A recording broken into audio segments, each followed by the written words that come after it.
Po, good morning mga kananay. Nandito po ako ngayon.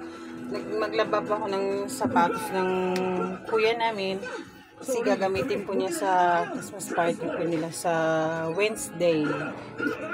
Huwebes pala yung Christmas party nila is 19. So, lalabhan ko muna yung sapatos niya. Ito daw susutin niya ng sapatos. Ayun po yung bunso ko. Nanonood po siya ng TV. Habang ako yung naglalaba. Dito lang po ako sa lababo. Dito lang po ako sa lababo naglalaba ng sapatos. Baka, para makita ko po siya kung ginagawa niya. Habang naglalaba po ako, tinitignan ko po siya kung ginagawa niya. Naglalaro naman din yun po yun sa dyan sa loob. So, lalaban ko po muna yung sapatos ng kuya namin.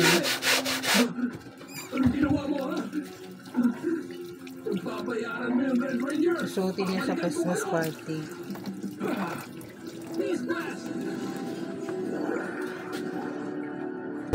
Sa labas po may nagpapausok po para sa ano yata yan, lamok or para sa dinggi. Sinilip ko lang po ko baka magkatalunan yung mga manok namin. Yan po, patapos na po ako. Sasampay ko na lang po yung mga sapatos na to para matuyo na po siya ng mga ilang araw. Lalo pa naman walang init. Naku po. Ngayon pagpatuyo ngayon. Kailangan matuyo ka.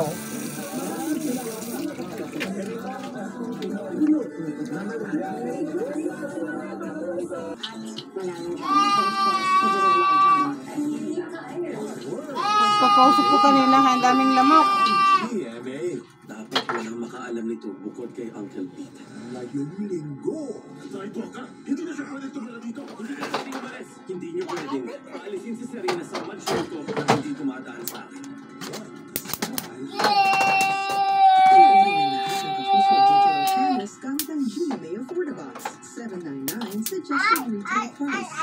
Daming lamok. Dami na ng lamok.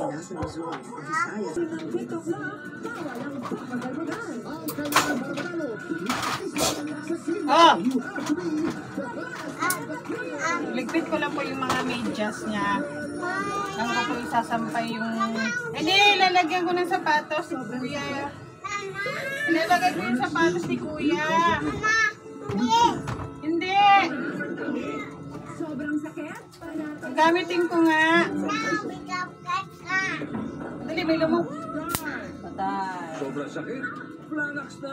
Flanax deals with the real cause of pain. With care. Ilagay ko sa sapatos ni Kuya.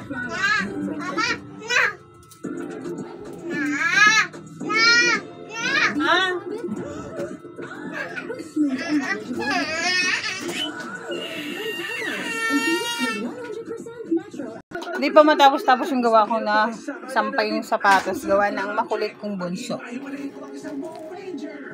Yan na yan po siya.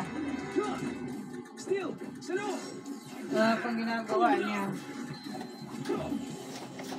Ito.